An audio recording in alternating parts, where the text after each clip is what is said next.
Welcome to the World Tree Chronicles. I'm Giselle, I'm Chayney. and today we're giving a little bit of an introduction to us and our spiritual practice and how we kind of got to where we are and became priestesses. Um, Exciting. I figured it's a good topic for our first podcast, kind of a little get to know. Absolutely. So why don't we start with uh, what's your identified path? And how long have you been studying and practicing and kind of exploring this path? So I'd say for me, my identified path is eclectic pagan witch is really what I usually go for. Um, Eclectic being that there's a lot of different spiritualities that I've pulled from, tenets that they have, ideas that they have, concepts that they have, things like that, and intermixed it. Same with the witchcraft as well. I have quite a few areas of witchcraft that I expertise in or that I work in a lot of the time. So putting myself into just one of them is not really an option for me. Me neither. Me neither. I'm completely in the same boat as you. Eclectic pagan, explored so many different religions Oh, in my yeah. lifetime. Eclectic witch. I while I completely like understand and respect the whole like, oh, I'm a kitchen witch, I'm a green witch, I'm a crystal witch. And I totally respect the people who feel called to that. I also see so many newbies getting like self-pressured into having to identify as one of those. Yeah. And it's like, why limit yourself? Just be a witch, explore it, what you are is going to come naturally at some point, you know. Well, and it's one of those things I feel like in society in general, we kind of over give things names. We have to have a name for something. It has to be exact. It has to be defined. It has to be, this thing that we can label. And when it comes to spirituality, sometimes the labels are actually a disservice to us. I absolutely agree. And I mean, I'm a huge science lover. I adore science. I love seeing where science and magic and science and spirituality intersect. And I Mm-hmm. don't think they are nearly as different as people think. But the one thing that I think is very science influenced is that desire to categorize and label. And that is the one part of science that I don't know really has a place in magic and spirituality. And I think that people would have a much richer experience if they just kind of started to move away from that a little bit. Right. And instead just, have the experiences, have the exploration, define it in your own time, define it in your own way and even, you know, deciding, do I even need to define myself? Am I going to just kind of be a basic something that I'm going to call myself and it doesn't really have a definition, or are you going to be, very exact? But giving yourself the time to be able to really decide either way and not feel like you have to be forced into one way or the other, especially right off the bat when you first start practicing and studying. Oh, I absolutely agree. And it's something that I actually really struggled. I struggled with it for the majority of my journey and my craft. And it was just this really hard kind of like feeling the need to have validation, connection, and community through this label. Right. And it was just so not the case. Absolutely. So, Shani, how long have you been practicing for? Like, how old were you when you kind of started? That one's kind of hard because I feel like from a very young age I was doing at least like, basic energy sensing and things like that. But most children, have those abilities from very young ages. Yeah, absolutely. Um, I would say when I really, I guess, started dabbling and kind of understanding what I was doing would been around 8 years old. Um, Prior to that, I'd read mythologies, especially Greek mythology, things like that. I'd gotten really into Egyptology. Um, and I was always really into the natural world around me and just the magic that is present in the natural world. Mm-hmm. And, you know, what we interact with on a daily basis, our loved ones, our pets, items in our house and property. So 8 years old is when I think it really started. So that brings it, if you bring it to today, that's about 22 plus years of practice and study. I mean, study didn't come until a couple years after I was 8, um, just because I didn't, in my library, we didn't have access to any sort of religion But or spirituality. I find that to be a case with a lot of people who come into the craft as children, is they come into it in a really intuitive, slightly like somewhere kind of floating between imagination and Hmm. trying to come to terms with these things that they're picking up. Yeah. Especially if they don't come from a family that has an active practitioner in it. No, most definitely. It's like you're trying to understand these things in the world around you, from a pretty young age. And if you don't have that guide to be like, hey, yeah, magic is real. Hey, yeah, these things exist. Hey, yeah, you can work with all of these things. You're kind of just stumbling around, um, trying to figure it out on your own. It becomes a lot of trial and error for Oh, yeah, sure. I absolutely. mean, I think even when you have teachers, there's a level of experimentation and trial and error that is necessary to grow in the craft. Yeah, I think there should be. I think there should be trial and error. I think a lot of people get so caught up in, oh no, what if I mess it up? Oh no, what if I'm doing this wrong? Right. That they're not allowing themselves to fail. And I know that sounds really kind of harsh in a way, but I really do believe in letting people fail. You learn from your mistakes. I tell the delegates to our coven this Hmm. every year, and you know how much well, it's not going to be secret now, but Right. secretly love watching the absolute horror move across their face when I go, I hope you fail.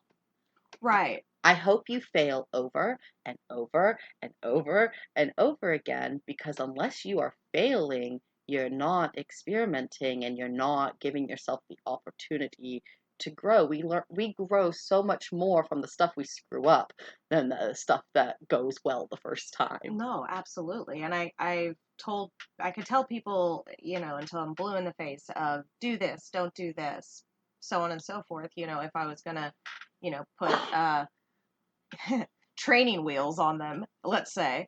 Um, but it's just like any kid, though. They're not going to really listen to those warnings about riding the bike too fast around the corner Until they've crashed. until they've crashed. Even though you'll say, hey, if you go that fast and you don't have training wheels, you're gonna crash.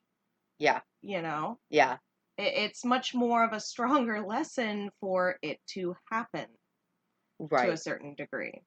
Right, it's all fine and dandy to be like, learn from my mistakes. Well, not everyone can do that, and the lessons aren't always as potent.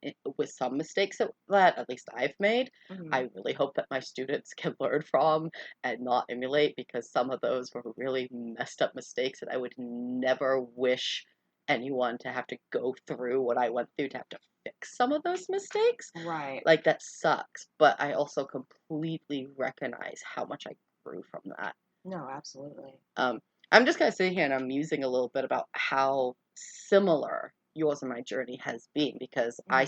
I started, you know, 23-ish years ago, Hmm. um, like the first really definitive starting to get into mythology, starting to get into magic that I remember again was just like you, about 8 years old.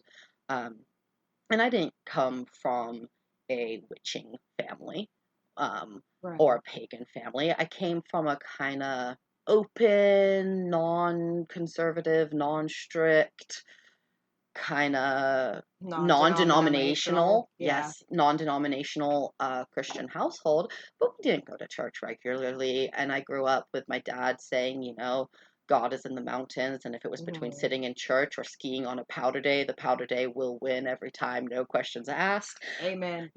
I was told God is in the mountain, God is in the rivers, God is in the forest. Hmm.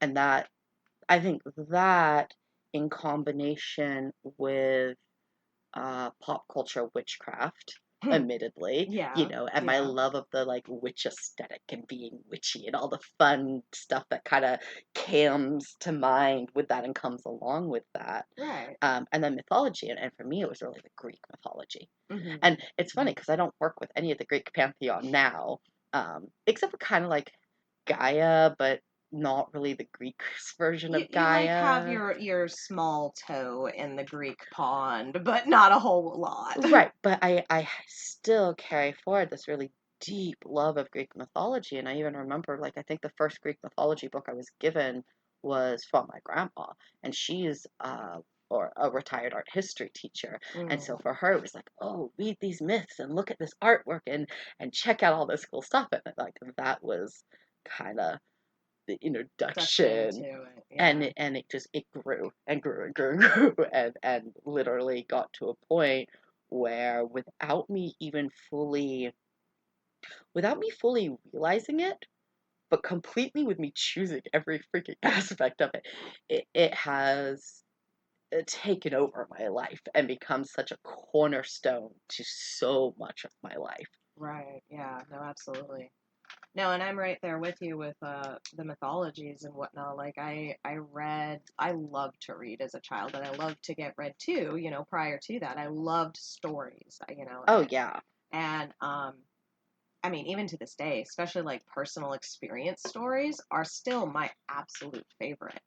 Of just someone saying, I did this and blah blah blah. I just love those stories. Um, but yeah, same thing. I was in a non-denominational Christian household. Very similar, except for mountains. My dad would believe that God is in the forest and rivers. Yeah. You know. I was raised by ski bums. It was always going to be the Oh mountains. yeah, no, I totally understand that.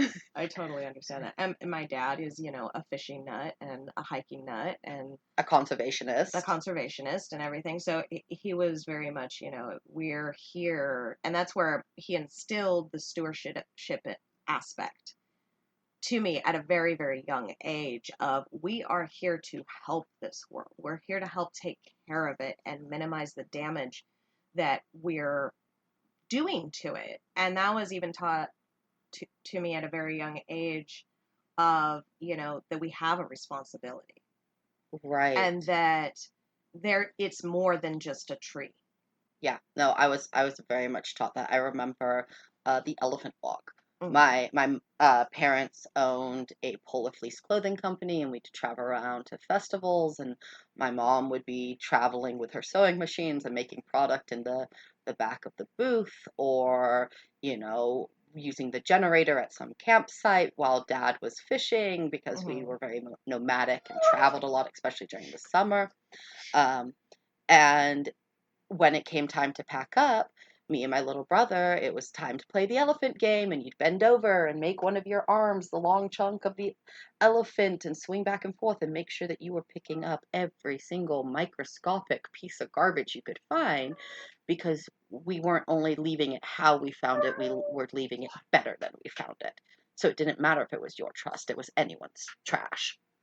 uh, we were talking about stewardship and the role Mm-hmm. that stewardship plays in our magic. So, with that, with both being raised with these like, be a steward of nature, take care of the natural landscape, leave it better than you found it. It doesn't matter if it's your trash. It doesn't matter if you're the one who broke it. You still need to contribute to fixing it and taking care of it. Absolutely.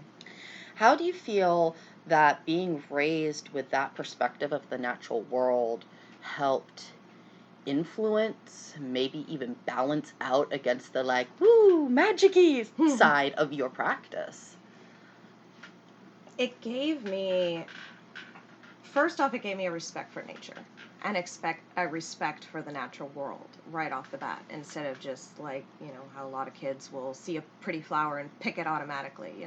I was taught, if you see a pretty flower, smell it, don't necessarily pick it. It makes me think of that meme, if you like a flower, you pick it. If you love a flower, you let it grow. Yeah, exactly.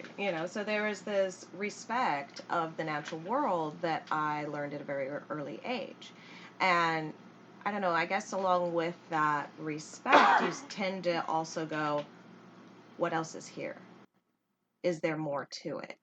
Yeah, for sure. And then that's when you start feeling, at least for me, I started feeling the energy of trees, of animals, of plants, of rocks, rivers, all of it. It was kind of like the beginning stages of developing an animistic worldview without even knowing what animism Exactly, was. exactly. And it was one of those things that it wasn't until years later that I came across that term, and I was like, oh, that's what it's been. I kind of love when that happens, when you're practicing something and you're practicing it There's a really word for that. right, and you're practicing it really intuitively, and then Mm-hmm. and you do your research, and through your research, you're like, oh, so that's what it's called, and that's part of that, like, don't get hung up on labels, Right. Yeah. um, that we've talked about to friends and baby witches and our students and stuff is the idea of like, hey, don't get hung up on labels, don't limit yourself. Right. I think of the pin that my mentor gave bequeathed me when Mm-hmm. she passed, and it's a little looking glass that says to define is to limit. No, no, absolutely. I feel that there's a lot of issues with the limiting once you have a definition for something. Yeah, for sure. So, what is your earliest memory of interacting with spirit? Oh my goodness. And if you need a second to think about it, I'm happy to share mine. Yeah, I might need a second for that one. Okay. There's a few that are popping up into my head, and I'm like, okay, which one was actually first? Fair. No, that's super fair. And it's something that I was kind of thinking about a lot coming up to this podcast, and knowing that we were going to kind of be talking about our evolution in spirituality, paganism, and magic. Um, and I oops, hit my mic. I think I pinpointed at least the first really cognitive memory of me being like, oh, I am communicating with spirit and understanding it even at that age, which was really kind of surprising. So when I was like 2.5 ish, um, my maternal grandfather passed away. Hmm. Um, and it wasn't that we had a super super close relationship, because my mom's family all lives over in New Zealand, and we were here in America, and so interaction was minimal, but there was still like this kind of interesting spiritual connection. And I would have been in preschool, not quite having started kindergarten yet, so it was probably a solid year and a half after he actually passed. Hmm. Um, and I had this, like, I was old enough, 4-ish, and I remember being old enough to like conceptualize that my grandfather wasn't with us anymore, physically at least. Hmm. But knowing that he was like watching out for me, and I kind of viewed him a little bit like a guardian angel, and I would hear him talk to me from time to time and like tell me it's okay, like when I would be scared. I'd just Right. kind of feel like the hand on my back, and my grandfather being, it's okay, I've got you, we're safe, we're good. Um, and that when I would make wishes into wishing wells, I would always speak to my grandfather and send my grandfather the wish. Oh, that's cute. And so really, really young, like 4 is a really young age to conceptualize death and a spirit speaking to you. And now, you know, 28 years later, I recognize and realize that my very first introduction to spirit, to faith, to religion, to magic, to all of that was ancestor worship, and how natural and intuitive it was for a 4-year-old to practice and connect to ancestor worship. That's huge. Yeah. That's really huge. And here I am, like, I remember when I first was told what death was. I'm like, that's a bad word. as a child. Like, I was like, don't say that word. That's a bad word. Yeah, no, absolutely. And I see that so often, even with adults. It's like Mm-hmm. this, Don't talk about it. right. And it's like how much of that don't talk about it is fear based, Right. and how much of not talking about it perpetuates the fear. No, absolutely. Absolutely. Um, so I'd say, let's see, my earliest kind of concept of spirit, I would talk to things a lot as a child. I get that. Sometimes it was inanimate objects, sometimes it wasn't. Sometimes I swore it talked back, and it probably did to some degree or another. But I remember my niece at the time saying, I don't know if it was a dream or if it really happened. Moms keep saying it's a dream. But she was basically telling this story of she was in her room sleeping, and then she woke up out of nowhere, and the moonlight was coming down through one of her bedroom windows, and she saw in the beam of light a angel. Okay. And she was so excited because she was like, "Oh, it's got to be my guardian angel." As a child, we always talk here about, guardian angels and things Right. like that. I think it's a really easy kind of imagery to connect to. Right. And I was like, "Oh, that's so cool." And like I wanted something like that to happen to me like so badly for a while. Um to the point that I ended up moving my bed by myself. And again, this is probably at age 4 or 5 years old, under my bed, one of the bedroom windows where the moonlight would come in, Oh, I'm sure your folks loved that. so that I actually would like end up falling asleep, like staring at the moon or looking at the moon most nights, which was absolutely beautiful in that instance. But every night I would kind of like pray or be like, "Hey, guardian angel, in here," you know, Yeah. and if every once in a while I'd feel a presence, but I never quite knew at that age if it was my imagination that was making it up or if something was actually coming and being present. Fair. Um, until one night, and I remember this very, very clearly. At the gate to our property, we had a 20-acre farm growing up. And at the gate to the property, at the very front of the 20 acres, as a child, it was my job to jump out of the truck, open the gate, wait for them to drive through, shut the gate, get back in the truck. Right. Right? And I never really had an issue about doing it except at night. I would get so scared. And of course, my parents are like, there's nothing to be afraid of. We're right here. Rationalize it all you want. The dark is one of our like only true primal fears. Like our true Oh, two primal absolutely. fears that like it's even been suggested has a genetic component to it Uh-huh. is the dark and falling. I can understand that. And it was interesting because, and the reason my parents would keep pushing me to do it, pushing me to do it, pushing me to do it, because I was never a kid that was like, "Oh, I need a night light in my room." Oh, I was. I was never afraid of the dark except around the property gate for whatever reason. Still to this day, not sure. Um, but I remember I'm like, okay, take a couple quick breaths, big inhale, jump out of the truck, undo the gate as fast as I can, run it across the road as fast as I can, wait there, and I'm just like kind of like standing there diddy bopping, like, come on, guys, come on, guys, come on, guys, come on. And I would always feel like this almost like enclosure feeling starting to like almost that claustrophobic feeling of where you like feel like there's walls closing in on you or there's people closing in on you or something like that. I think the people closing in one is worse than the wall closing in because it comes along Yeah. with not just the claustrophobic feeling, but the feeling of being watched, which is Right. so And uncomfortable. I was always like looking around and listening for things and it's just normal night sounds, but the energy did not feel that way. At least not to me.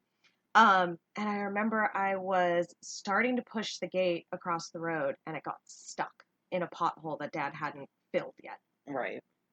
And I'm like pushing it again. I'm like 5 years old, not a whole lot of muscle. Fair. And I'm starting to panic at Right. this point because in my little head, I'm thinking that they somehow sabotaged the gate so that now they can get me. I kind of love that. I'm not gonna lie. And then out of nowhere. Like, I remember it was a pretty dark night. I don't know if there was a moon, but there was some like light that ended up coming through, filtering through a little bit more than normal while I was in my middle of my panic. Yeah. And then I just felt a presence. And it was a just a kind, comforting kind of presence that was there, and all the fear just disappeared. Oh, wow. Just completely disappeared. The feeling of the people closing in, I felt recede. And at first I was like, okay, well, that's almost scarier.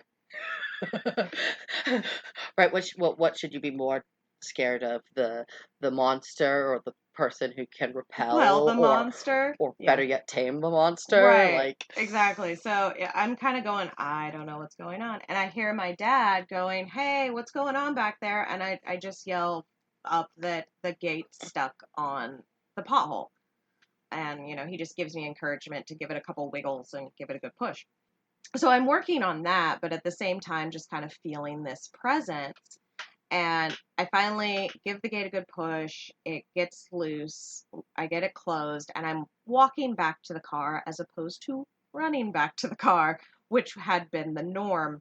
And I just kind of, I don't know, it was almost like how you said your grandfather's hand on your back being like, it's okay, is that kind of presence of you're okay, you're safe, I'm here. it's kind of like getting wrapped into a really good warm hug when you're like hysterically upset. Exactly. So it was very, very, very similar to yours, but I never knew what it was, who it was, any of that. There was just this presence that came and helped guide me through that panic. Now, that doesn't mean that I didn't still get scared doing the gate every time. I still did, even all the way up into my teen years. But I was like, okay, but there's more than just scary. Right. And I, at a very young age, I was actually able to also relate that kind of energy, like the comforting kind of energy and that kind of thing, also back to the natural world. Because I'd get a very similar feeling when I was just at peace, leaning up against a tree, reading a good book. It was a very similar kind of feeling. Right. A little less, person slash presence based, but in a very similar way. And I remember thinking a few times as a child, I'm like, oh, this feels like when the angel came, because I would just always say the angel came, Right. I because mean, I didn't have any other word for it or any other way to put it. And since my niece had talked about her guardian angel, I was like, that's got to be what it is, right? exactly. We explain it through the vocabulary that we have at the time and the Yeah. understanding we have at the time. And so then I'd start seeing my angel in the world around me and in other circumstances and in other places that wasn't just, that comfort be there for you based out of fear that it came the first time, but it was coming through in other ways. So I think that is probably my earliest memory of kind of figuring out that one, there was more out there than just what you see, Right. as well as like kind of a connection with spirit.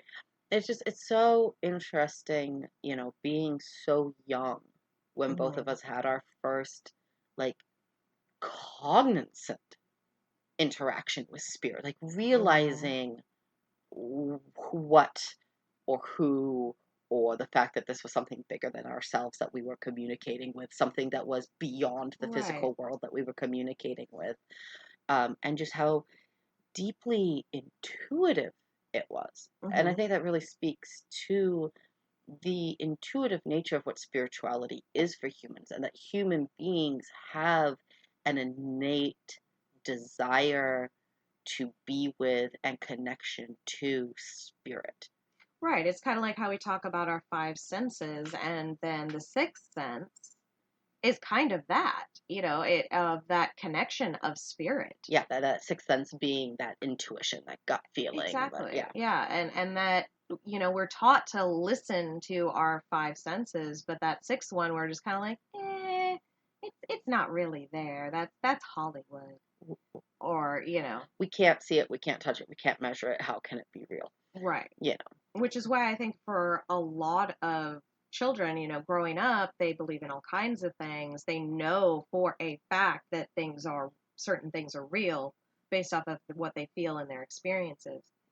And then, you get to middle school, high school, and more it's starting to, listen to what is fact, listen to what is right in front of you, Right.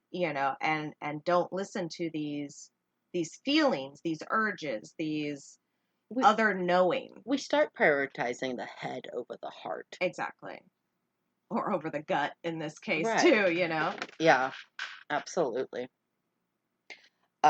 So no, you bring up a kind of a good point and a good time frame is that middle school and high school period, because I feel like that's where it really shifted, at least in my practice, away from being this more heavily based in mythology, Hmm. heavily based in intuition, heavily based in childhood sight and childhood imagination, and Hmm. started becoming much more of a academic pursuit and exploration and like knowledge and Yeah. techniques and other people's ideas and theories started really being explored. I remember being 12 years old on my mom's computer fighting crappy internet The days of AOL. uh, and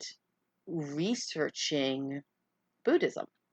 Okay, yeah. At that point in time, God, sometimes I think about my timeline and I realize like how young certain things had happened. Right. Like when I was 12, 13, I was reading the Bible all the way through. I was exploring Buddhism online and kind of exploring and learning the names of all these different world religions because I was starting to feel a calling of finding my place. I'd already had a couple of um, unfortunately negative experiences in Christian churches. Hmm. Um, Even though my family was non denominational Christian, I was already finding that there were some things that I was disagreeing with, but I didn't have the language to be like, oh, it's this that I believe. And so I think it was Right. kind of like the exploration of language, the exploration of title, this exploration of okay, what does fit. Hmm.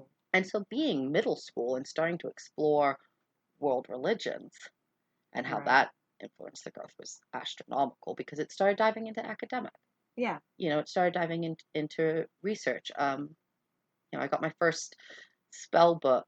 I mean, for non-denominational parent and Christian parents, my parents were incredibly supportive of like explore your own spiritual journey, Right. which I am forever, forever grateful of. Oh, absolutely. I love my parents so much; they're amazing human beings. Um, and so in their like support while still being playful at 14, they bought me my first spell kit. It had a little white spell candle in it and a little tiny candle holder Aw. and a stick of like sandalwood incense and this little incense holder that was shaped like a frog. And the book was just this tiny little spell book, and it was called How to Turn Your Ex-Boyfriend into a Toad and Other Fun Spells. Oh my gosh, that's adorable.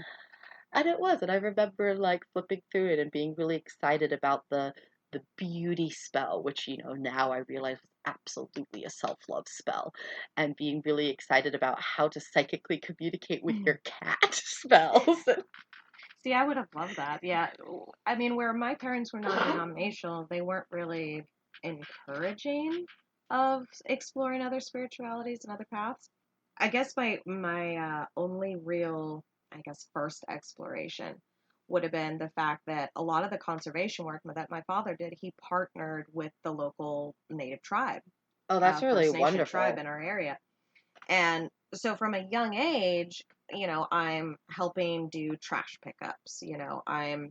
We're helping to bring salmon runs back to rivers in the area and stuff like that. So I am sitting with my dad a lot of these times with, native members that are around his age and older, even into, grandfathers and grandmothers of the tribe. Right. Some of the leaders and elders Yeah, and some of the elders of it. teachers And of that tribe. And then that I think was my first experience into that, which they talked a lot about. Again, we go back to the term animism, but not knowing what that was. But they were talking about there's a spirit in everything. Right. Everything has a spirit, which was completely boggled my mind at that age because I'd only had Christian stuff, and I was like, I thought only people had souls. Right. I'm so confused now. And I Oh. remember even like coming to my mom and dad and going, so if everything has a spirit, does that mean everything also has a soul, or are they two different things? And like having these conversations with my parents, and my parents kind of going, we were not ready for this.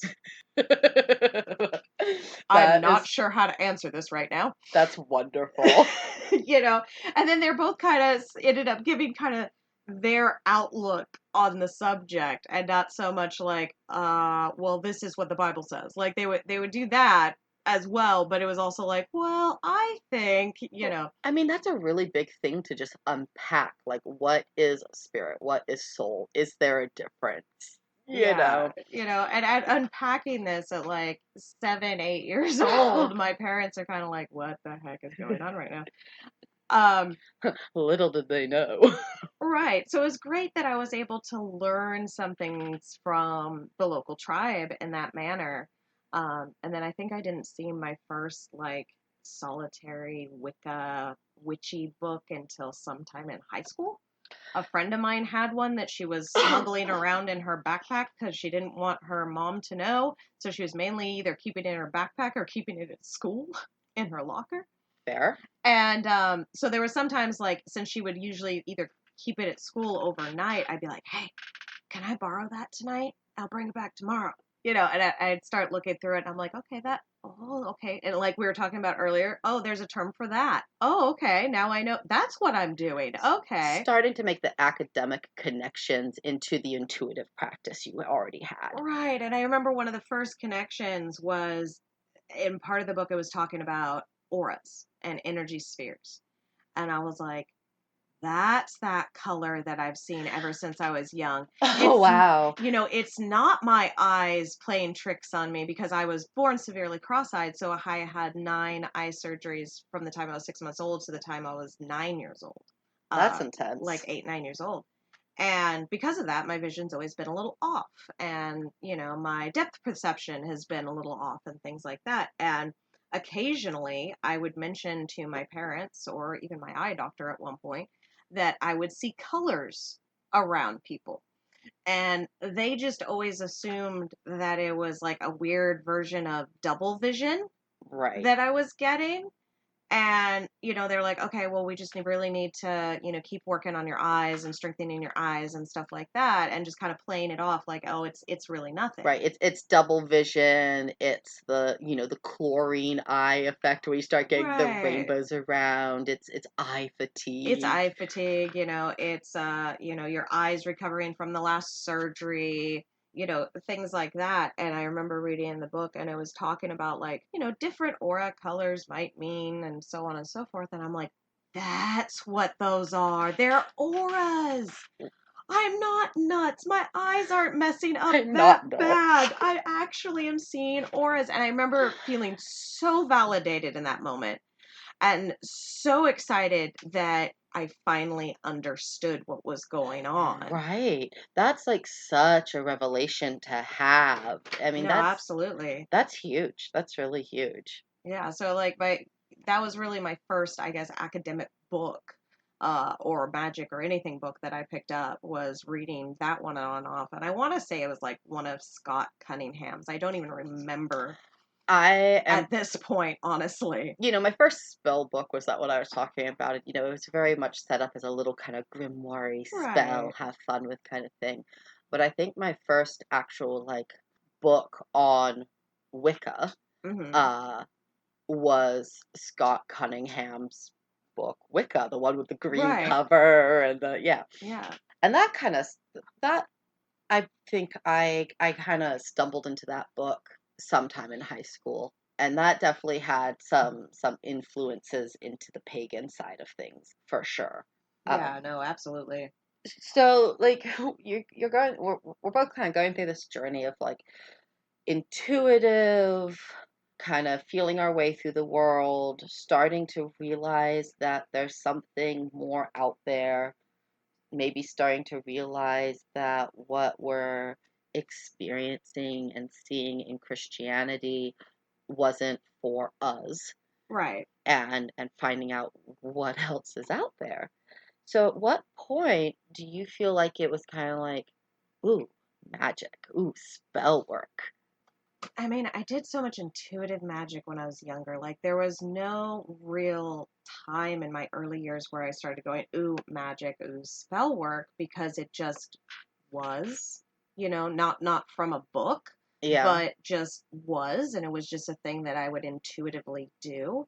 I don't think it was until like maybe my early 20s that I really started looking at like other people's spells and other people's rituals and things like that, and going, oh, okay, there's other ways to do this. Oh, there's actually some like almost like recipes that you can follow on certain spells and things like that, and thinking that it was really cool. But, prior to that, it was just doing what intuitively came to me. No, that totally makes sense. I think I was doing, intuitive. Obviously, I'd gotten my first spell book at 14, started just playing around and experimenting with that a little bit, which was fun. Um, but then I remember being in high school, and I was homeschooled as a kid, So um, was I, yeah. up until I left public school in the first grade, and I went back into public school Mm-hmm. my sophomore year of high school. Mm-hmm. So with I had friends and stuff, and we had sleepovers and things like that, and I was starting to just kind of naturally attract some witchy friends, or some friends who were in and dabbling and stuff. But then going into high school where those friends were and getting to spend time with them and getting to exchange things, I think that's where a lot of my like conscious, purposeful practice and experimentation started happening. Right. Yeah, so for me, I was homeschooled as well, but I was homeschooled from the very beginning until high school, until I kept pushing and going, hey, I actually would like to attend a public high school. And I remember my parents going back and forth with that for about a year prior to finally letting me go. But even with that, like I had gotten to a point, like I had friends, even though I was, homeschooled, because we would attend different homeschooling groups, and we would make connections with other homeschool families in the area, and it was always like, oh, go make friends with blah blah blah, she's about your same age, you guys can study together. Homeschooling done right. Right.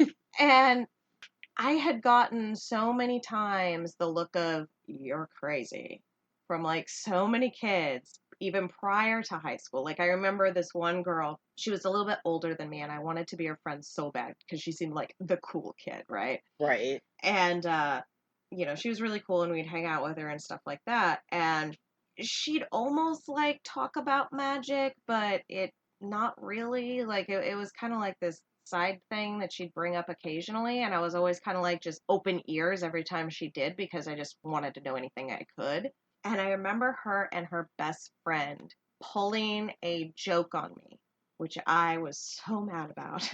And this is where I kind of stopped sharing with people after this, the fact that I believed in magic and that I believed that things had spirits and stuff like that. Is they're like, let's do a sleepover. So it was me, this girl, this girl's best friend, and I think there might have been one other girl in the group. The doomness of girl sleepovers. Oh gosh. They're like an extreme sport. Seriously though. So we're all hanging out in her room, and I think she had something similar to your little spell book. Like she had a little tiny, pocketbook size thing that had like, a handful full of spells or whatever in it. And she's flipping through it, and she's like, okay, we're going to do this one. Not letting any of us see it except for her best friend. Oh God. And me, the other girls just kind of like, I don't know, okay, whatever, not really believing in any of it, and partly going the whole time, Jesus is gonna say we're sinning, occasionally that would come out of her mouth, but she was still willing Oh. to like go along with it. It was really weird. And I'm sitting there like, oh my gosh, I get to actually help in my first spell, like actually really excited, but trying to play it cool. right? Right. And then she's like, okay, so we all got to sit in a circle. We all sit in a circle, like cross-legged, right? And she lights a candle in the middle between us all. I think it was just like a tea light or something like that. Might have been one of her mom's scent candles. I don't even remember. Yankee Candle for the win. I know we went and stole it from the bathroom. That's what I really remember about that. Probably really was freaking Bed Bath and Beyond. It probably was. Yankee Candle stuff. Probably. So we go and we get that and we put that in the middle. And then she's like, okay, so now we're going to have to convert this incantation that's in the book to Latin. Oh no. Oh no. And and she looks at the rest of us and she's like, do the rest of you know Latin? Like she knew Latin. Like she and her best friend knew Latin. And me and the other girl like, no, we don't know Latin. Pig Latin, maybe. I'm getting to that. Oh no. Just wait. So she's like, okay, well, if you guys don't know Latin, me and, her best friend, we're going to say the incantation and you guys just try and follow along as best you can. Or just like we all hold hands and just, Right. So they start saying the incantation in Pig Latin. Not actual Latin, but Pig Latin. And I had no idea what Pig Latin was. I'd never heard of it. No one had ever done it around me. So as far as I knew, they were speaking a version of Latin. Right. And I'm sitting there thinking even, as a kid, I'm like, oh my gosh, this girl even knows Latin. She knows her stuff. She's so cool. She's so cool. So we finish this spell, right? We put the candle back and I go to the bathroom and I think the other friend went downstairs to like get something to drink. And I finish up in the bathroom. I'm heading back to her room and her bedroom door's closed. And I hear her and her best friend laughing their behinds off and going, oh my gosh, we tricked them. They think that we speak Latin and it was Pig Latin and like all this stuff. And I felt so hurt. And they were like, did you see their faces? They thought we were doing a real spell. And I was like, wow, like this was something that actually meant something to me. And instead, they decided to do it as an entire joke. And look at these gullible two girls. They're going to go along with it, and they're going to believe in it. That sucks. That is hurtful and really sucks. But at least you overheard that and you figured it out really quickly. Oh, I got mad. I opened the door right after. I was like, "What's Pig Latin?" Good for you. And they're like, "Oh, it's just another version of Latin." And I'm like, bullshit. I'm like, So I ran downstairs and asked her mom what Pig Latin was. Oh, that's wonderful. And she made her apologize to both of us for trying to trick us into thinking that they knew something they didn't. Oh my goodness. I mean, at least you heard it. At least you figured it out and you didn't find yourself in one of those situations where these girls were able to keep leading you on. Yeah. And in a way, I mean, we talk so much to baby witches about, when they're like, oh, what's good resources? And you're like, you really got to dig through.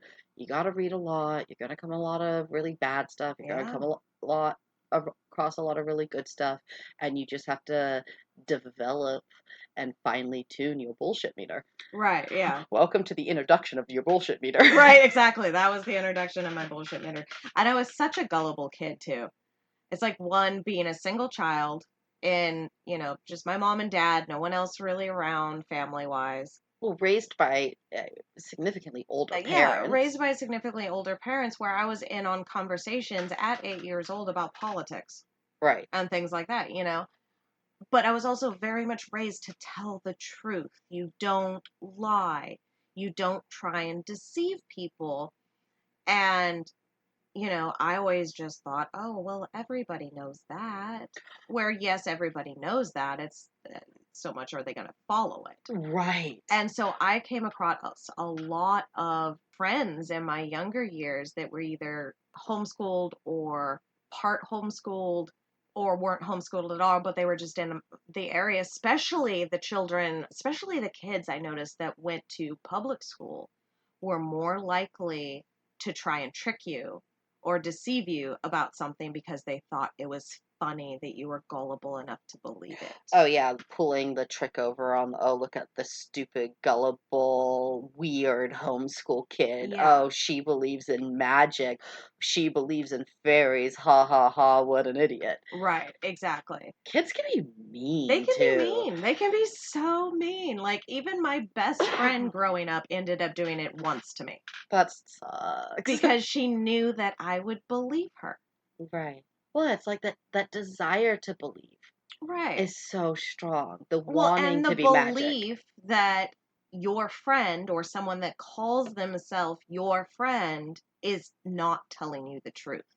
But Right. you believe that they'll tell the truth because they call themselves your friend. Right. And just that's just another one of those lessons, like not everyone was raised like you, not everyone has the same morals and Right. ethics as you. And that's a hard lesson to learn. Oh, yeah. So, in the development, you didn't practice as much with other people until you were in your 20s. I started kind of dabbling with these girls in high school and probably dabbling in stuff that we had no business dabbling in, As you do. as you do.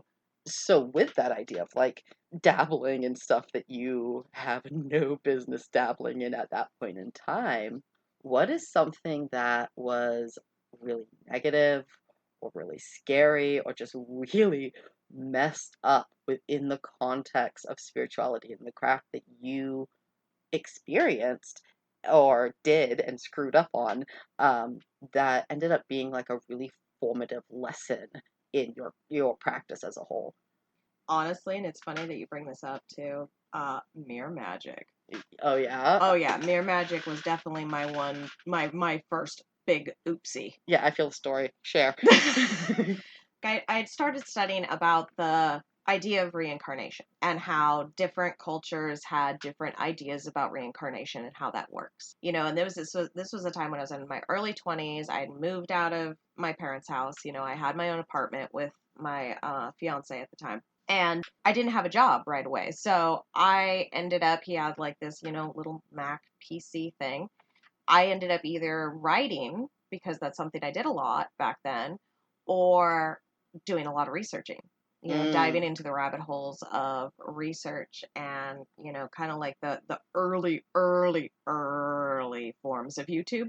And I was looking into reincarnation and things like that. And, I end up watching these videos that are a bunch of people, especially children, claiming that they remember being someone else right. prior to who they are now. They remember having different parents and so on and so forth. And I was like, oh, that's really interesting, and I had always, or not always, I had from like about puberty age, started having these memories that weren't from this life. Okay. And so that's kind of where this started, is I wanted to know, where were these images that I had that were so clear and felt so much like a memory? Where were they coming from? Especially those ones that you can end up having with remembering bits of past life stuff where it's like not even just a memory, it's so real and so strong you can like it's visceral. You can Right, you feel it can feel coursing. it. You could feel like how you felt about what was happening. You can feel the other people in the dream. Yeah, You can feel the tension and or not dream, sensation but in yeah. your body. Yeah, I know, absolutely. So I kind of started diving into what that could mean, right? Okay. So I was looking into reincarnation. I was looking into these stories of people remembering being other people and even remembering how they died prior.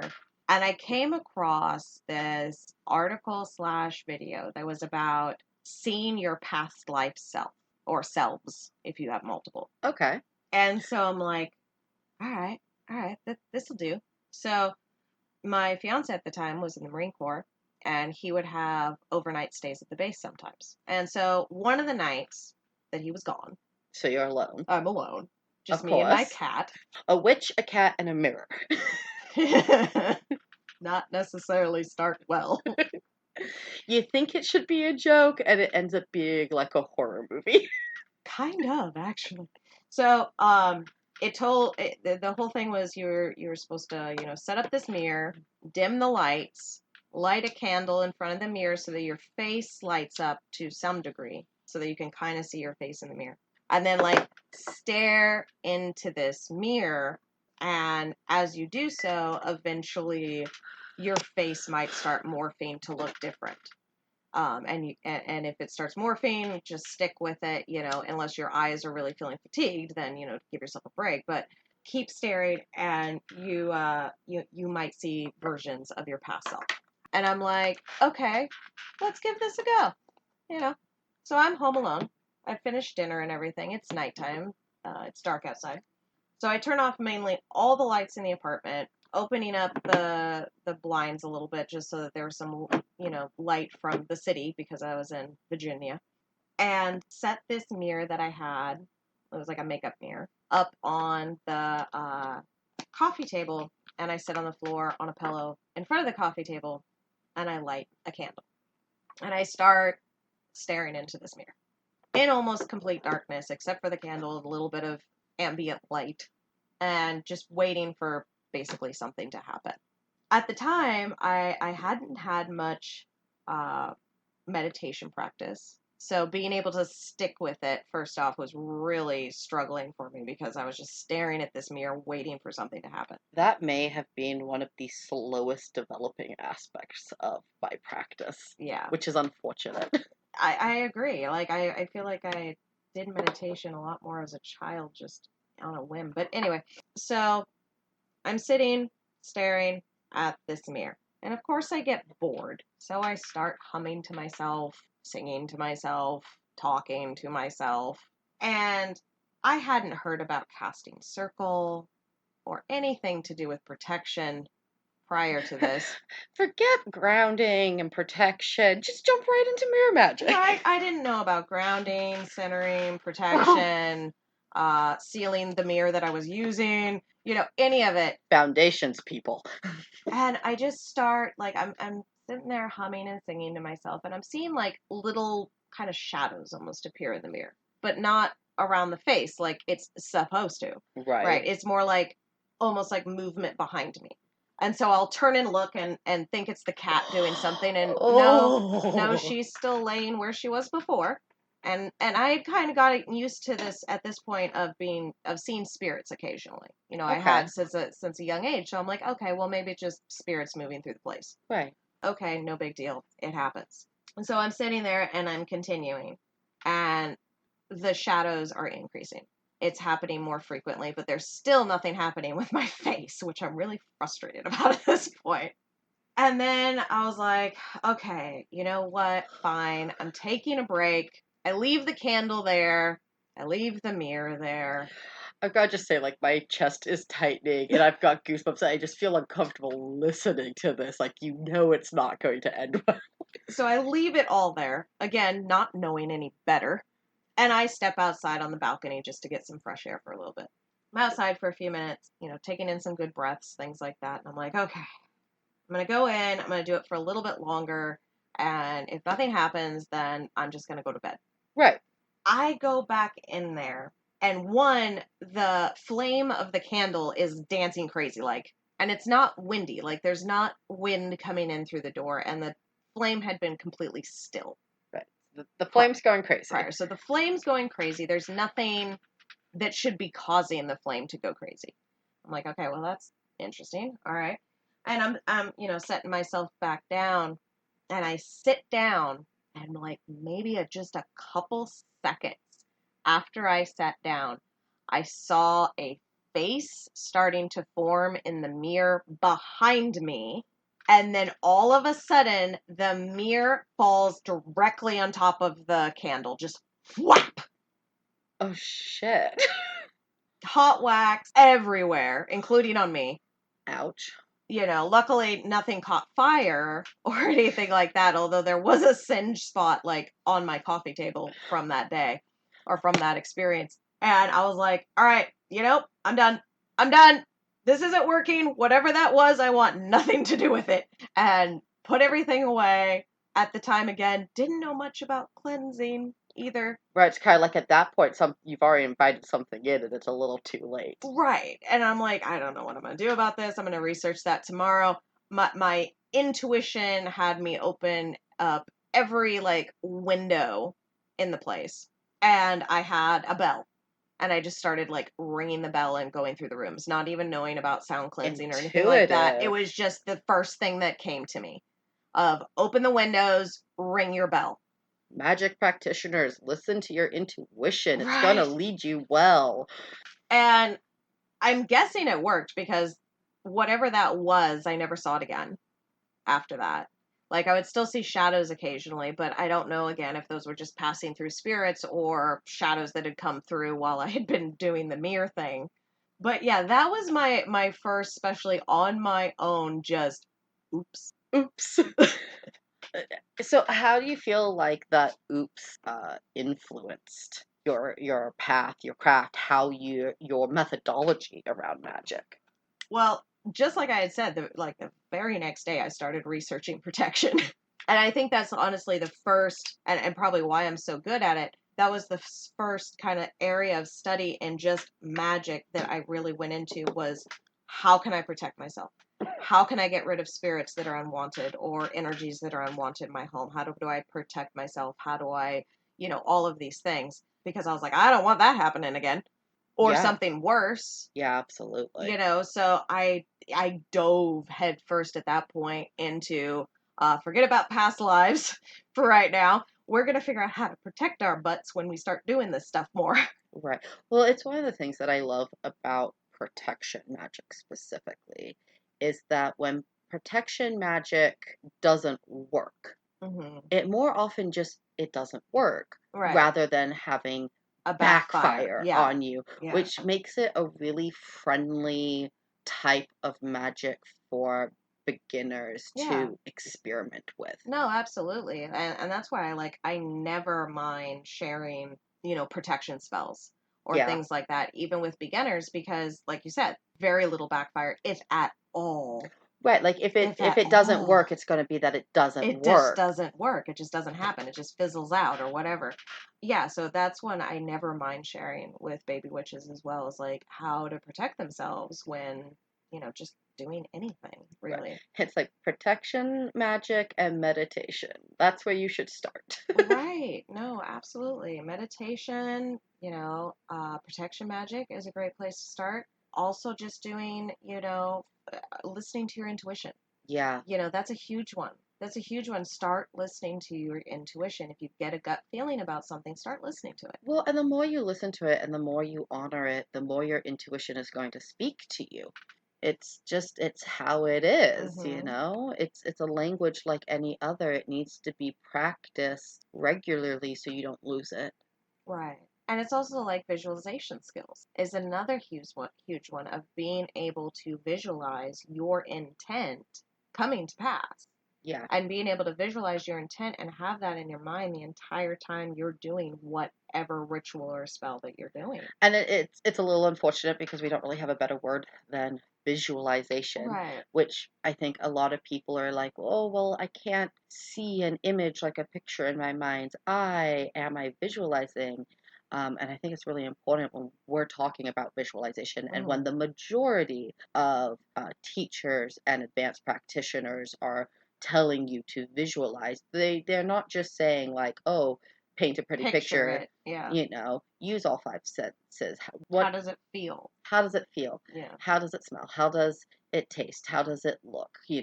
How hmm does it sound? And you might just connect with one of those senses a little bit easier than the others. That's still visualization. That's It's still still visual. getting Yeah, a absolutely. clear, Picture in your mind. yeah, Yeah, in some way. Yeah, like what you were saying with, I've had students as well that go, I have a really hard time picturing things in my head. I have a really hard time like really clearly seeing it. yeah, Then I go, okay, what does it feel like? Is one of my first ones I go to. It's like, okay, so you want this job, this career. right, You can't see yourself literally sitting at that desk doing that job, but how does it feel to have that job? yeah, How does it feel to imagine yourself at that desk doing that career or or whatever whatever it it is? is. How does that feel? And a lot of times people can very clearly like put some words to that and I'm like, okay, that's your Right, visualization. focus on that. It's interesting that you say that you go feeling first because I think when we say visualization, sight immediately comes to mind. So it's Right. almost like it doesn't have to be mentioned.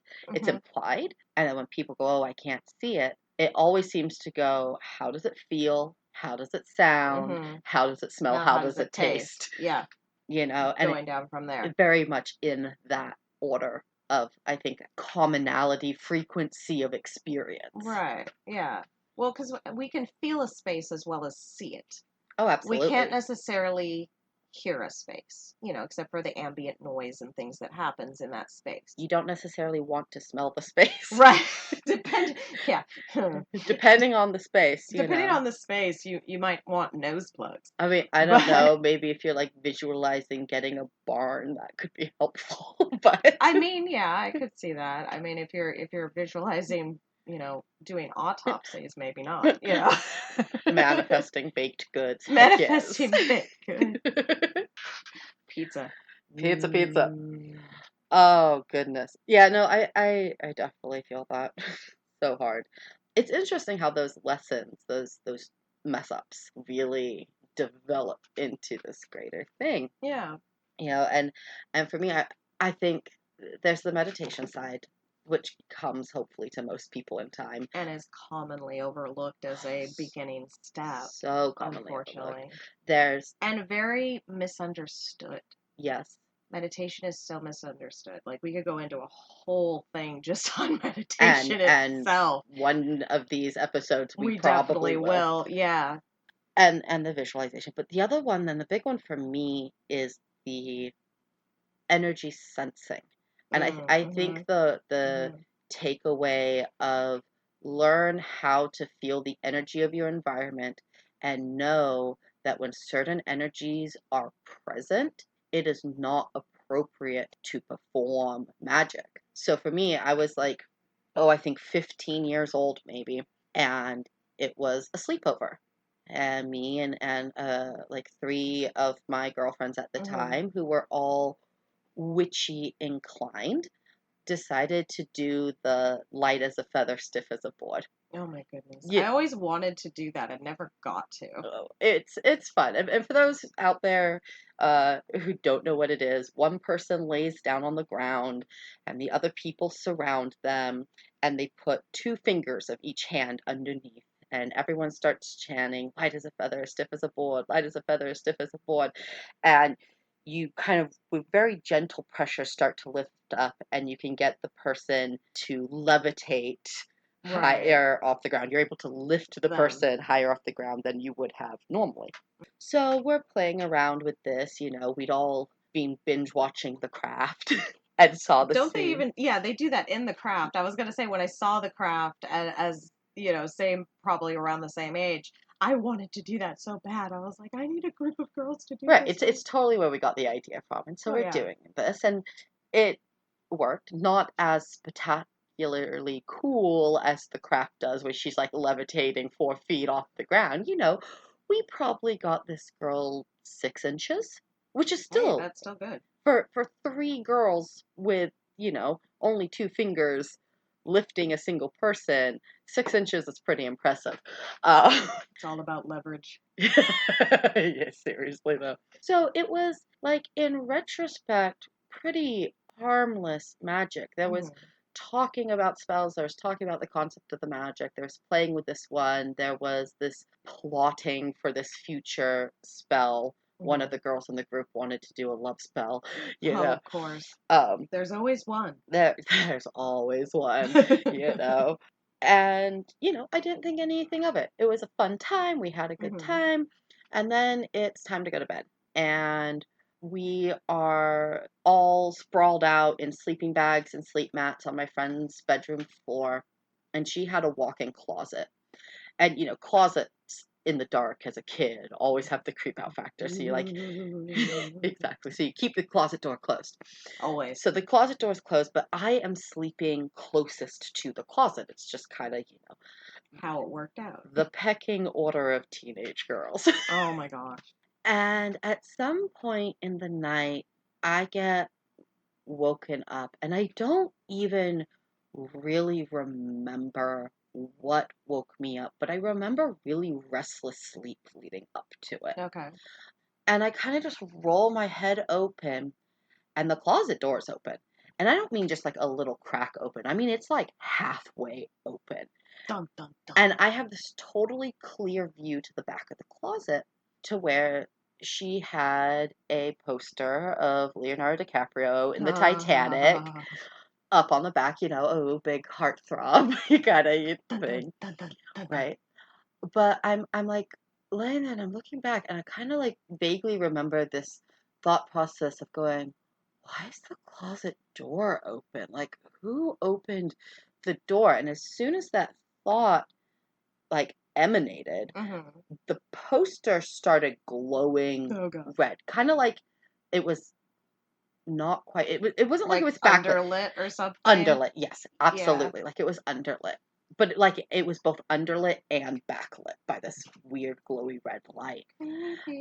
Exactly, right. And I'm like looking at it, and then Leonardo DiCaprio's head does the little like 360 around exorcist thing. Nope, no. And I freaked out, but I don't. As you should. Right, but I don't want to wake up my friends, and I don't know what to do. So I like reach over with this like wizard kit magic wand that was on the floor, and I grab it to like extend my reach, and I reach over and I push the door shut, and I like scoot my butt as far away from the closet as I can, and like throw my sleeping bag over my head and hug my stuffed kitty, and like I'm like hiding in my bag, like I didn't just see that, I didn't just see that, I didn't just see that, I didn't just.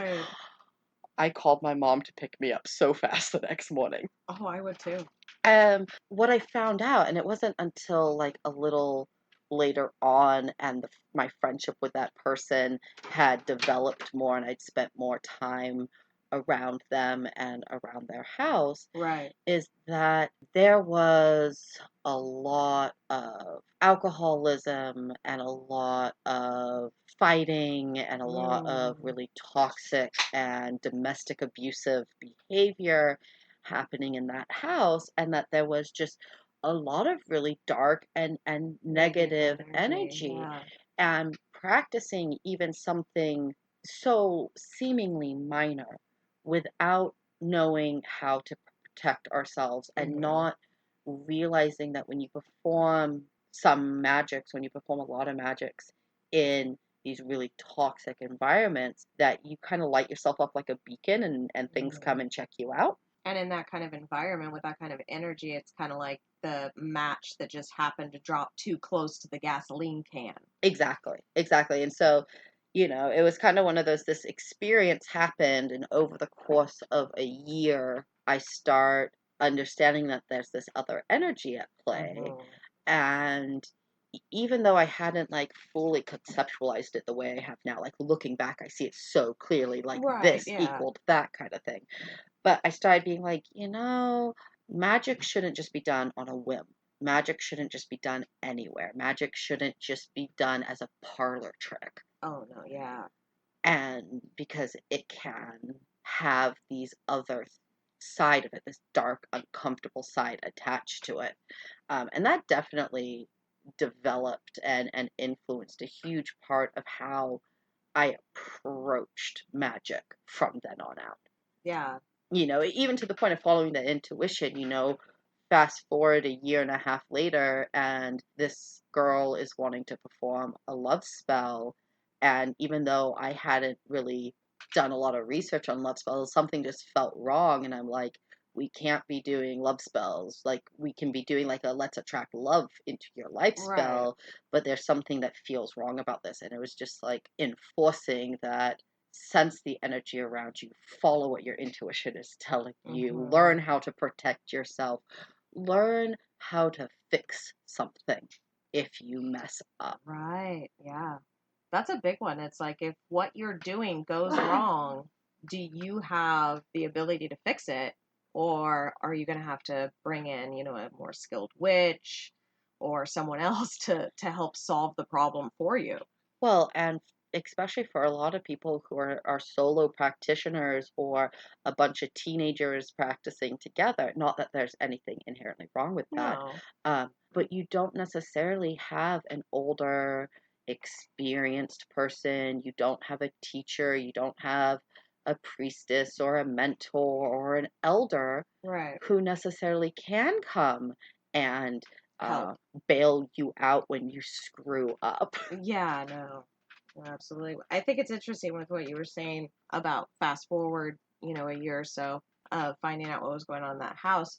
So the interesting thing is with my story, fast forwarding a few months, I would go over to her house for sleepovers pretty regularly for a while. And a lot of the time it was just me and her. And when it was me and her, like she didn't usually do that kind of crap with me. Is this the girl who played the trick on you? Yeah, the girl that played the trick on me. And I was, for whatever reason, even to this day, unless I stay up super late, and even then, sometimes it doesn't matter. If I'm spending the night at someone's house that's not my house, I wake up like with the sun most of Yeah, the time. And it's just always been that way. Most of the parents, of my friends realized that I would do that and they'd show me how to turn on the TV or something like that to keep myself occupied, or what cereal I could have for breakfast if I got hungry or something like that. right.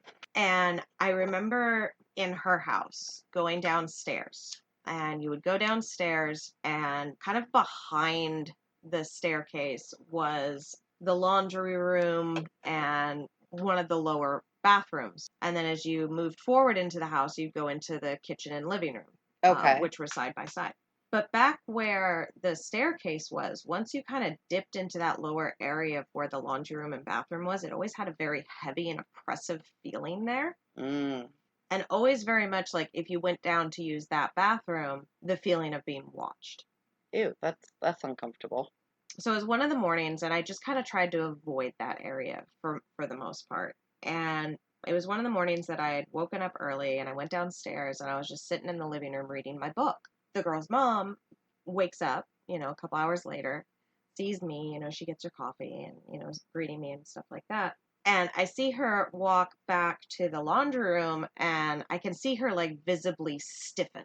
And then she walks right back out in a hurry and just kind of like shakes it off, like, oh, kind of thing. And I was like, are you okay? And she's like, oh, this might sound weird, but that space just always gives me the creeps. And I was like, me too. And so me and her mom ended up sitting there talking for an hour about that space and that the different experiences that we both had in that space and why it creeped us out. Were they fairly similar experiences? Yeah, very, very similar. Did you ever Very find out similar. like what was attached to that space or We never could quite figure it out. The mom's like suspicion that she had was the person that owned the house prior had two children and the wife left. And so it was just the dad and the two kids, and he abused them mm, like on a very regular basis. They were being abused. And he went to prison for it. And not long after going to prison, that's like bad abuse. he died in prison. He ended up dying in prison. And what she suspected was either it was his spirit Right, returning back returned to to the the house space. and returning to that area, or that it was just like kind of like the leftover energies. And seriously, we talk about places having spirits and we talk about hauntings and stuff within the craft and in the practice. And it's important to remember that it's not always a person, it's not always a Hmm. ghost. Sometimes it's the remnant energies that the land or the house has absorbed from like Right. really crappy stuff happening there. And I remember, so me and her mom were both talking about it. Later in the morning, my friend comes down and she's like, "Hey, what are you guys talking about?" Mom just, outright said, "Oh, the creepy feeling that we both get in the laundry and bathroom area." And she goes like ghost white, like blood drained from the face. And she's like, "You guys get a creepy feeling there too?" Oh, wow. So, like, all the women were picking it up. Yeah, all the women were picking it up, even to the point that the father, to a certain degree, was picking it up. That's really like intense and palatable at that time. Like, Yeah, so it wow. was really interesting of going, that girl all of a sudden going, oh, wait, some of this stuff is real, and you feel it too. Wow, Right?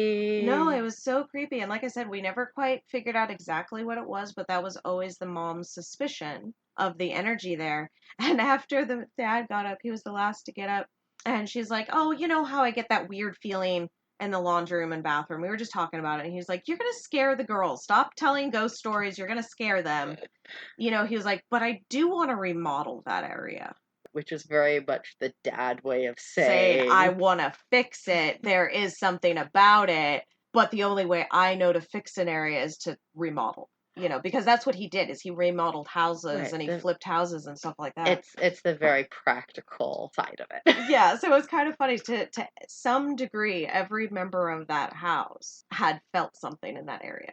So there's like this kind of transition between intuitive magic into mythology and folklore, into research, into experimenting, into learning from your mistakes. So at what point did you make the shift, or how did the journey, I guess, from like that point of like experimenting and learning from your mistakes and your research shift into becoming a teacher and eventually a priestess? Oh my goodness. Well, I mean, there was pretty much a decade there between the mirror incident, or I mean, close to a decade, not quite, between the mirror incident and like when I first started like teaching or really sharing. And I remember after that, I dove into protection magic, and then I got back into auras and looking at auras and energy healing. And then I moved from there into meditation based because my fiance that had now become my husband was Buddhist at the time. Okay. So now I'm looking into Buddhism and meditation and the philosophies that Buddhism has, and really getting into that for a while, as well as the mantras and the daily devotions and things like that. So I'm doing that for a while, and then it kind of gets to a point that I was like, okay, I feel like I've gone as far as this road will take me. Okay. It's time to jump off this road.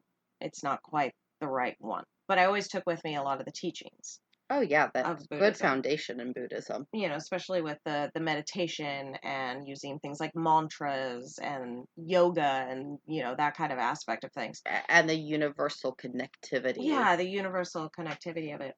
And I started going back into, okay, let's look into other pagan paths. Let's look into, back into witchcraft a little bit more again. And, I started doing my own little spells. Again, not really letting my husband know so much. I was just keeping it to myself because of, experiences in the past that told me not to trust people with telling. Right.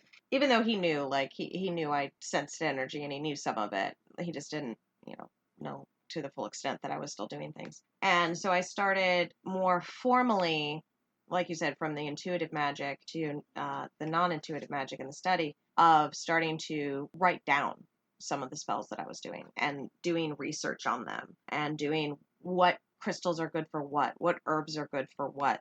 You're Yeah, shifting away from mimicking other people's spell work into crafting your own, exactly. which is a huge leap in and of Yeah. itself.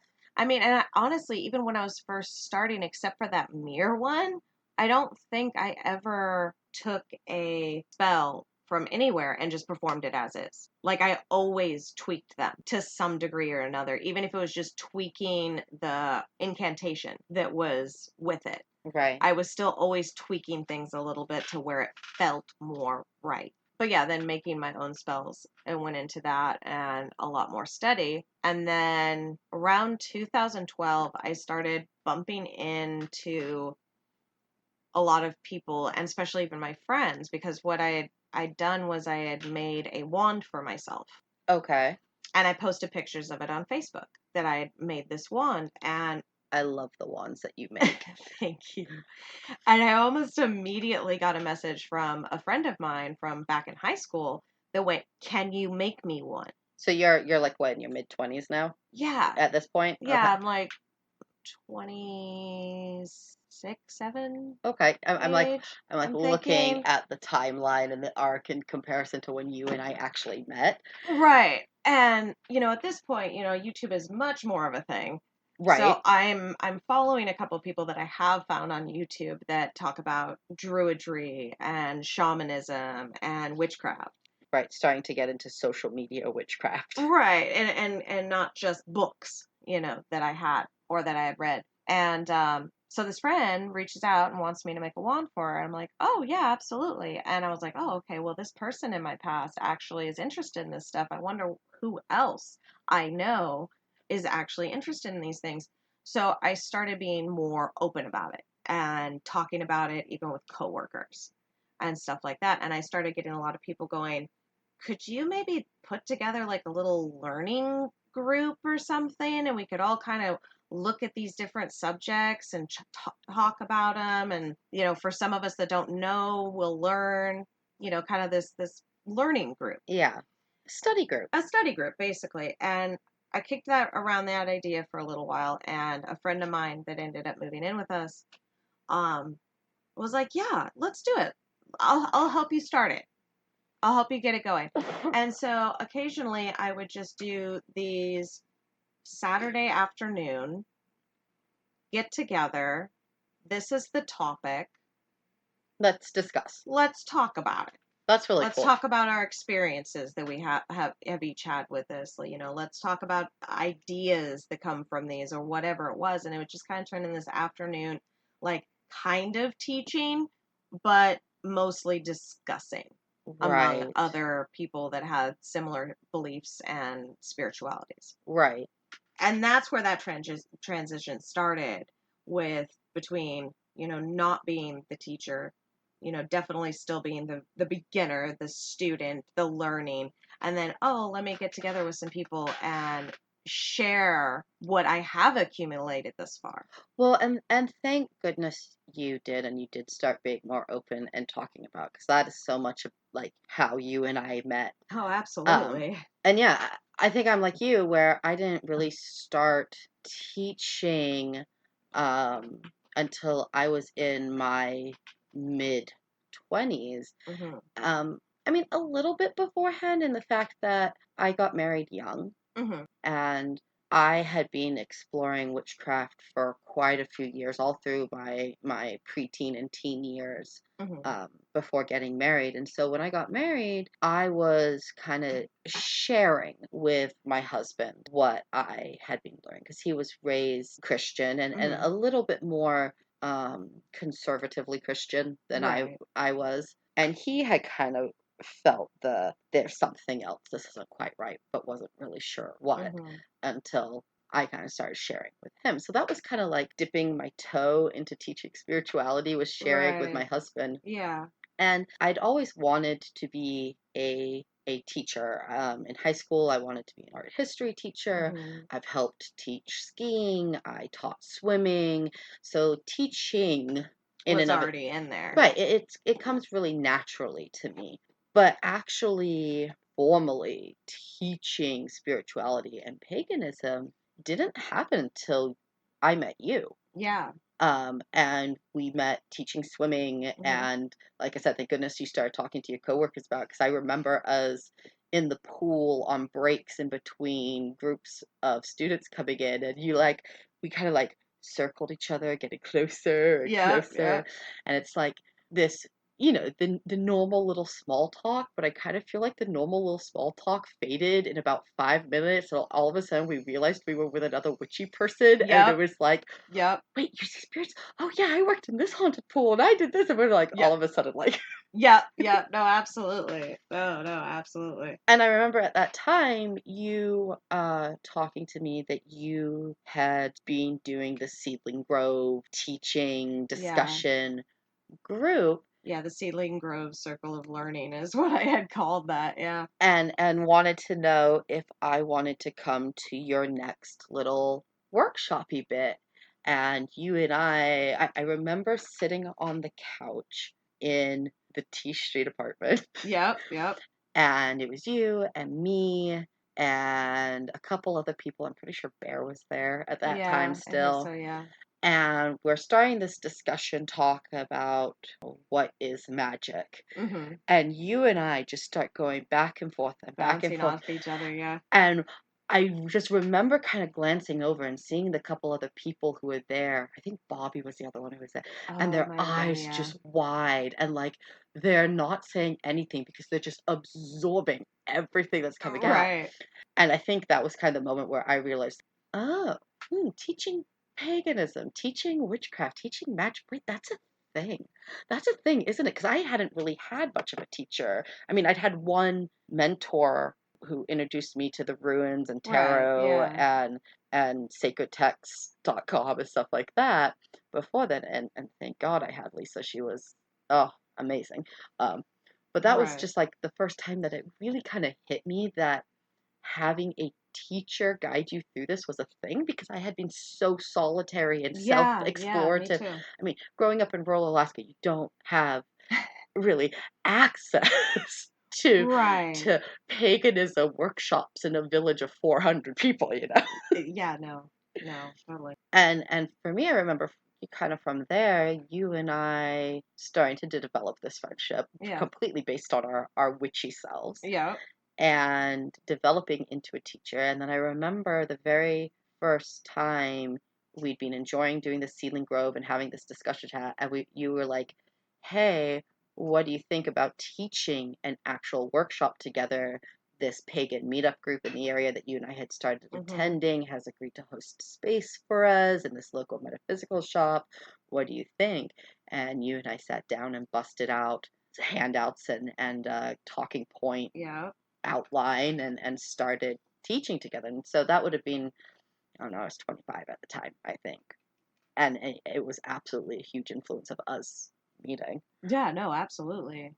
And then again, that like how that teaching and these like one-off workshops in this really Progressed. cramped back room of earth magic, this little local metaphysical shop, um, evolved and evolved and Yeah. evolved and evolved, and it And quickly. and then we went to our first transformational festival together. Yeah. I'd already gone to several, very influenced by my brother being like, check out this new age spirituality.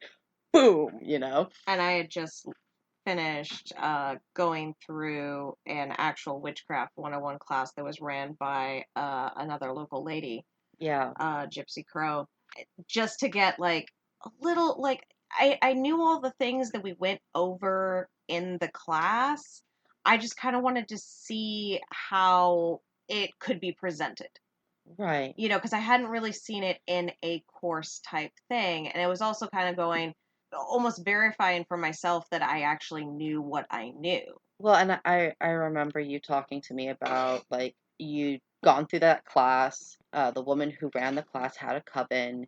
You dedicated to her coven for a bit, but Yeah, didn't really finish and become a full yeah, member, because along the way it was like a mix of, it was kind of too far to drive.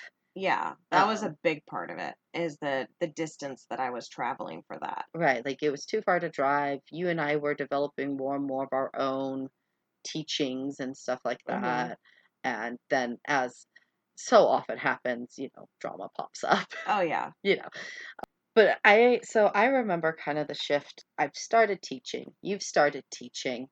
We started taking these other courses. You took the 101 class. I was going to the Southwest Institute of Healing Arts, Hmm. studying holistic nutrition at the time, and it they were talking a lot about the connection between like the physical and the spiritual and the spirit of food and things like that. These transformation festivals and the lessons that we were learning there were being really, really powerful. And I'd been talking to you about these festivals I'd been going to. Yeah, no, And absolutely. we had the opportunity to go to Fairy Worlds, Hmm. down in Oregon. And I think that is where the first time I remember the shift between, hey, let's run a ritual with us and a couple of friends, Hmm. let's teach these workshops, started shifting into something much, much bigger. Yeah. And I don't think, as long as I live, I will ever forget the day. We'd been listening to music, we'd been dancing late the night before to, I think, Omnia Yeah. had been there, and Yep. and we were just dancing and playing with the fiberfly and having a really good time. And it was so hot that we're like, let's Oh, go down so to this. hot. uh, Southern Oregon, so hot. so we're heading to this little creek that's nearby the festival, to cool off, like many other festival goers were. And I remember doing some fun little fairy photos with you and Hmm. playing in the water and sitting down for a smoke, our feet in the water, our butts kind of half in the water. Right, still mostly in the water. And you just kind of look at me and you're like, what do you think about starting a coven? Yep. we've talked about how when one of us comes up in the term, so I've been thinking, It's like, oh no. what are we in for What now? are we about to commit ourselves to now? Because it started with, what do you think about starting a coven? And then it went to, what do you think about teaching one-on-one courses and workshops? And not all of this came from me, but you know, we went back and The forth on it, evolution. and then, oh, what do you think about putting witchcraft basic stuff on TikTok? What do you All think this growing over the years. about even to what we're doing right now? What do you think about doing a podcast? Yeah. There's been a lot of I've been thinking, what do you think about? And it has It always means more work for us, but at the same time, I love it so much. oh, it's turned into such an amazing and beautiful collaboration. And so you suggest this, hey, what do you think about starting a coven? And up until that point, I had been completely solitary. Hmm. I'd practiced with some friends, had some good experiences, had some bad experiences, Right. enjoyed doing like an Ostara Yeah. ritual with you and a couple friends. And I'm like, yeah, that's a great idea. Like, I don't even think I had fully thought it through, but I'm like, I love teaching with you. I love practicing with you. Yeah, let's start a coven. And at the time, you were up in Washington, and I was working down in Southern Oregon. Hmm. And so it's just kind of like, oh, here's this idea, but we're not really in the same place. And it kind of Right. got left like that. And then that Christmas, my husband and I went up and visited family in Alaska, and we got back right after New Year's. Yeah, January January of 2015, 15, yeah. and we load up a U-Haul, and we made the decision that we're over Oregon and we're moving up to Washington. And you and your husband were kind enough to like give us and our cat and our two dogs a crash pad to land in. Yeah, in our second bedroom, yeah. Yep. Among all your altar supplies. I kind of felt bad about that, but I tried to clear away as much as I I know, that could. was such a tiny place. And so we landed, I'm pretty sure we landed like January 15th, 2015. Yeah, I want to say it was, yeah, mid-January. And you and I sat down on the couch with our computers and went, hey, that idea about starting a coven, are you serious? Yeah, I'm serious. You serious? Yeah, I'm serious. And by Imbolc, February 1st, literally 2 weeks from me Yeah. landing in Washington to our first coven ritual. We had a name, we had a Facebook group, we had a Witchbox account, Hmm. we had started writing out the bylaws, and it just came. We had a name. We had the coven totem all picked out. We had the colors the cords that the coven members would have. And Like, I think about it, it was like 2 weeks till our first ritual, and it was the founding members, you, me, our husbands, who ended up being our first year member, and then a couple of other friends who we yeah, just invited, and we made candles yeah. and melted stuff in the microwave and made a mess of things And melted measuring cups. and melted measuring cups. Yeah. And then I think within a couple weeks after Immok, we actually had a fully functioning set of coven bylaws and Yeah. a mission statement. And I just remember, like, for 2 weeks to a month, every single day, you and I, all day long, on the couch, talking and Yeah. hashing stuff up and writing stuff up and researching. And it was a wild experiment. It And was. it's grown so much from then. And all of a sudden, we had people wanting to join, and we found out that we were priestesses. And then, at least for me, I committed to being a Right. priestess. Well, yeah. Well, when we founded the coven, you and I remember did that little mini claim the birth of the coven priestess kind of ritual. Right. Just And you and me of just claiming that title and that responsibility, both, in a physical sense, but also very much in a spiritual sense as well. And it was definitely a spiritual calling. Like, Oh, I, yeah. I would not recommend to anyone pursuing forming a coven, leading a coven, seeking out clergy and priesthood, unless it really is a spiritual calling for you. And it really resonates with And you, I yeah. remember when we did that, I had no idea what it really meant to be a priestess. I had no idea the level of work that was going to be involved. And I know that so much of what I've done since then has been seeking out education and opportunities to be a better priestess and Yeah. to serve my coven and my community To the best of your extent. yeah, in the best way I can. And it's been a really, really amazing journey. And yeah, and now here we are 5 years into coven, 7 years into our friendship, something like Yeah, that. something like that. Yeah. 7 years into our friendship because we met in 2013, Yeah, started the coven in yeah, 2015, yeah. and we have a super successful coven. We have a really successful 101 course that we've been teaching in person for 5 years. Mm-hmm. We do short little info videos on TikTok. We're finally starting the podcast we've been talking about for the last year, Right. and just the continued growth. This is where we're at now in our journey, but our journey and the growth in it, I think, is really far from over. Oh yeah, no, it's continuous. Like it's continuous the growth, it's continuing like the research, the study. Like it's not okay, I've been practicing and studying for about 23 years. I'm done. Not even close. I don't think Like I'll be done even when I'm dead. no, I really don't think so. Like there's so much more out there to learn, to share with other people, to collaborate, To experiment to with. experiment with that yeah, it's lifelong and then some, Yeah, you know? absolutely. I completely feel that way. Well, oh my goodness. We have been on for almost 2 hours. Yeah, that sounds about right for us. So where can people find you? What social media can people find you? Well, for social media, I have a TikTok account. It's called Chainlinks, ChainLynxx, and you can find me on there. I have some fun cosplay stuff that I do on there because I'm a dork and a nerd, and I love being me. And you can also find some great pagan and witchcraft informational videos and content as well.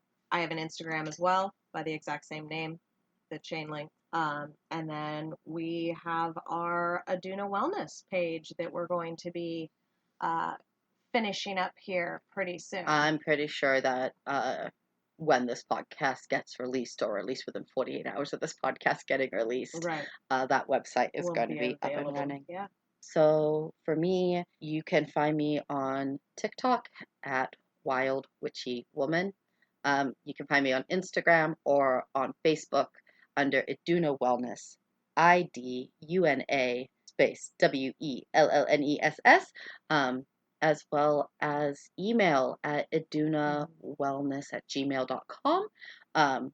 Questions, topics, things like that, please feel free to shoot us an email. Yeah, absolutely. Even if you have a question that you'd like to even hear us address in maybe a segment, please feel free to email us at the Aduna Wellness. Yeah, definitely. This has been fun. So next time we are going to talk about creating a coven. We're going to Mm-hmm. talk a little bit about our journey in creating a coven, give some tips, some do's and don'ts, just share some of the lessons that we've learned along the way Yeah. in forming and running a coven. So we thank you all for joining us, and until next time, ciao, guys. Blessed be.